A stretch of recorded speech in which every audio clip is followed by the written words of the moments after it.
बच्चों, हम पिछले वीडियो में आपसे डिस्कस किए थे कि लेटेंट हीट क्या होता है और साथ ही साथ फेज चेंज के दौरान हमारा टेम्परेचर कांस्टेंट क्यों होता है। यदि आप उस वीडियो को नहीं देखे हो तो यूट्यूब पे टाइप करना लेटेंट हीट और पंकज फिजिक्स सेंटर, तो उससे क्या होगा, आप उस वीडियो को देखोगे ताकि आपको आगे टॉपिक जो भी है वो फील आएगा समझ में कि आखिरकार हो क्या रहा है। नहीं देखोगे तो समझ में नहीं आएगा।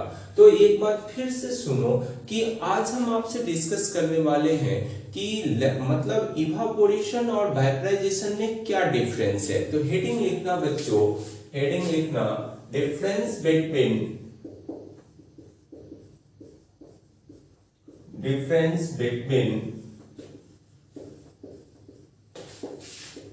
इवापोरेशन एंड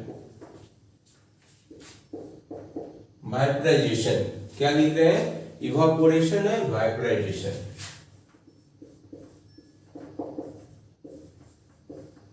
वाइपराइजेशन, तो इन दोनों टर्म में क्या डिफरेंस है उसको समझते हैं। मान लो बच्चों, आपको यहां से एक बात और पूछ सकते हैं कि क्या कारण है कि गर्मी के दिन में हमें क्या है, या गर्मी के दिन में हम ऐसा बोलते हैं कि हमारा जो भी नदी है, नाला है, वो सूख जाता है। क्या कारण है ना? तो आज आपको फील आएगा कि ऐसा क्या लॉजिक है कि वो सूख जाता है। तो ध्यान से सुनना। मान लो बच्चों कि यह हमारा क्या है कि यह छोटा सा टैंक लिए है, टैंक है और इसमें वाटर भरा हुआ है। अब गर्मी के मौसम में ऐसा तो नहीं है कि हम 200 डिग्री सेंटीग्रेड टेम्परेचर रहता है, तो 50 मैक्सिमम 50 डिग्री 55 ये सब जाता है, कहीं कहीं बहुत जाए तो। लेकिन आपको हम बोलते हैं कि 50, ऐसा एग्जांपल लेके चलो कि 40 डिग्री ही मानो, या 45 डिग्री या 45 या 55 कुछ भी मान लो, तो हम ऐसा टेम्परेचर मानते हैं बच्चों कि यह 55 डिग्री सेल्सियस है। तो यह टेम्परेचर यदि 55 डिग्री सेल्सियस है तो इसको केल्विन में कन्वर्ट कर सकते हैं, हम आप लोग को सिखा चुके हैं। तो केल्विन में कन्वर्ट करने के लिए क्या लिखते हो, 273 से मतलब 273 से इसको क्या करोगे, ऐड अप कर देते हैं। तो ऐड कर दो, बट वो दूसरी बात है। अब ध्यान से देख कि यह वाटर जो है, तो यह वाटर हम 55 डिग्री सेंटीग्रेड पे भी यह सूख जाएगा। तो मतलब सूख जाएगा, इसका मतलब क्या है, इधर क्या है, एटमॉस्फेरिक प्रेशर है, मतलब एटमॉस्फेरिक प्रेशर, मतलब एटमॉस्फेयर है तो एटमॉस्फेयर क्या होगा, प्रेशर लगाएगा, जिसको हम एटमॉस्फेरिक प्रेशर, जो हम पी एस से डिनोट कर रहे हैं ना, पी एटीएम से लिखो, पी एटीएम। कोई परेशानी क्या? चलो अब क्या है, ध्यान से सुनना। केस नंबर 1 लेते हैं, केस 1। इसमें क्या है कि कुछ ना कुछ वाटर मॉलिक्यूल्स यहां से, यह सरफेस जो है वाटर का, यहां से क्या करेगा, कूद के ऊपर जाएगा। कोई कोई मॉलिक्यूल्स ऐसा होगा वाटर का, जब हीट पड़ा तो एनर्जी उसको क्या हुआ, एनर्जी गेन किया, तो यहां से कूदेगा, कुछ ऐसा ऐसा कूदना चालू करेगा, ऊपर कूदेगा ना, ऐसा। अब बताओ कि यहां पे एक लेयर बनेगा इस तरह से, तो यहां जो है, यह जो भी है, यहां पे भी प्रेशर क्रिएट होगा, जिसको हम क्या बोल रहे हैं, यहां पे जो डेवलप प्रेशर होगा वह डेवलप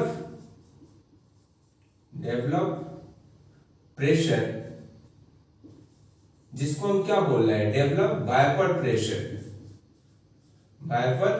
डेवलप वाइपर प्रेशर ना, वाइपर प्रेशर डेवलप करेगा। तो ये सारी बात है। अब देखो कुछ ऐसा, कोई इसमें से मान लो कि 10,000 वाटर मॉलिक्यूल्स है, ये सब क्या है, हमारा वाटर मॉलिक्यूल्स है। कोई परेशानी क्या? इन 10,000 वाटर मॉलिक्यूल्स में धोखे से कोई एक मॉलिक्यूल्स तो कूद के ऊपर जाएगा, ऐसे ऊपर जाएगा। यहाँ पे क्या है, अभी जो है वो वाइपर प्रेशर जो है Vp वो लेसर है किससे, V एटीएम से। मतलब क्या है, इसका मतलब है कि ऊपर से जो एटमॉस्फेरिक प्रेशर पड़ रहा है और यहाँ जो प्रेशर डेवलप हुआ है उससे क्या है, अभी कम है। ध्यान से देखना क्या बोल रहे हैं। तो इसमें से हम 1000 वाटर मॉलिक्यूल्स माने हैं। कोई ऐसा सिचुएशन क्रिएट तो होगा कि कोई एक मॉलिक्यूल्स बाहर निकल जाए, वाटर मॉलिक्यूल्स का बाहर एयर में चला जाए। यदि एयर में चला जाए तो ऐसा कंडीशन मान लो कि हर समय होते रहेगा, इस टेम्परेचर पे हर समय होते रहा, तो ऐसे करते करते एक तो समय आएगा ना कि यह इससे जो भी वाटर है वो क्या होगा, सूख जाएगा, गायब हो जाएगा। तो यही वजह है कि हम बोलते हैं कि गर्मियों के दिनों में हमारा 45, 40 डिग्री, 30 डिग्री जो भी है टेम्परेचर, उस पे नदी नाला सूख जाता है। तो यही वजह होता है। तो हम क्या बोल रहे हैं, in large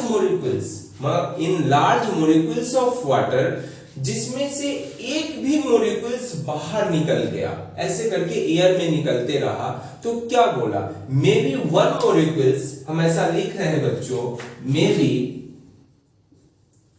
one molecules of water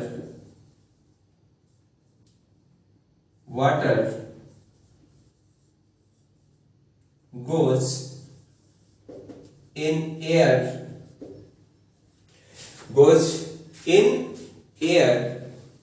This process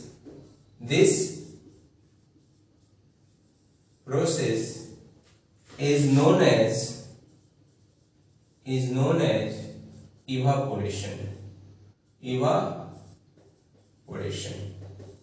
मतलब ऐसे प्रोसेस को क्या बोलेंगे, इवापोरेशन बोलेंगे। मतलब इनफाइनाइट नंबर ऑफ क्या है, वाटर मॉलिक्यूल्स है, उसमें से कुछ मॉलिक्यूल्स एयर में पास कर जाए, मतलब चला जाए, तो ऐसे प्रोसेस को क्या बोलते हैं, इवापोरेशन बोलते हैं। चलो वाइपराइजेशन समझते हैं कि वाइपराइजेशन क्या होगा। अब देखो बच्चों, अब टेम्परेचर को बढ़ाओ, क्या है, टेम्परेचर ऑफ 55 न रह के अब ऐसा हो गया है, 55 न रह के 200 डिग्री सेंटीग्रेड हो गया, टेम्परेचर बढ़ा दिए 200 डिग्री सेंटीग्रेड। अब बताओ कि यहां भी जो भी वाटर मॉलिक्यूल्स जो है सरफेस से अभी भी कूद के ऊपर जाएगा। अब क्या है, जो यह एटमॉस्फेरिक प्रेशर जो बन रहा है, ऊपर से लगा रहा है, और यहाँ जो प्रेशर डेवलप हुआ है, अब क्या है, दोनों इक्वल हो गया है, ऐसा सिचुएशन जनरेट हुआ, इक्वल हुआ। अब कोई भी मॉलिक्यूल्स क्या बच्चों, अब ऐसा सोचो कि जब प्रेशर कम था और एटमॉस्फेरिक वेपर प्रेशर कम था एटमॉस्फेरिक प्रेशर की वजह से, तो लाखों करोड़ों मॉलिक्यूल्स में से एक मॉलिक्यूल्स वाटर का एयर में जाता था। लेकिन अब क्या है, टेम्परेचर बढ़ा है, अब जो भी मॉलिक्यूल्स वाटर का है अब रुकने वाला नहीं है, यहां से सब बाहर जाएगा, एयर में कूद जाएगा, मतलब एयर में चला जाएगा। तब ऐसे प्रोसेस, मतलब हम बोल सकते हैं कि 100% इवापोरेशन को हम क्या बोलेंगे, वाइपराइजेशन बोलेंगे। तो 100% इवापोरेशन इज नोन एज वाइपराइजेशन। तो यही हमारा कहानी है कि वाइपराइजेशन और इवापोरेशन में क्या डिफरेंस है। वो बच्चों इसको लिखना, इसको हम मिटाते हैं। तो आपको समझ में आना चाहिए कि जब यहां से दोनों प्रेशर इक्वल हो गया है तो कोई भी वाटर मॉलिक्यूल्स वापस नहीं आएगा, जो भी कूदा है सरफेस से बाहर वो सब बाहर जाएगा एयर में। तो हम क्या लिख सकते हैं, 100% evaporation process is known as vaporization.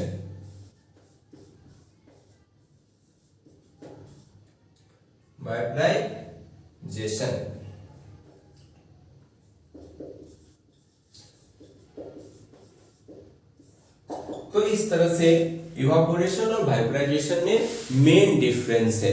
तो आप बोल सकते हो कैसे होता है। यही वजह है कि गर्मियों के दिनों में क्या होता है, नदी नाले सूख जाते हैं। तो वह क्यों होता है आपको अच्छे से हम समझाए हैं। यदि बच्चों वीडियो समझ में नहीं आया तो फिर से आप उसको क्या करना है, पीछे करके देखो और ध्यान से सुनो मेरी हर बात को, आपको आराम से समझ में आएगा।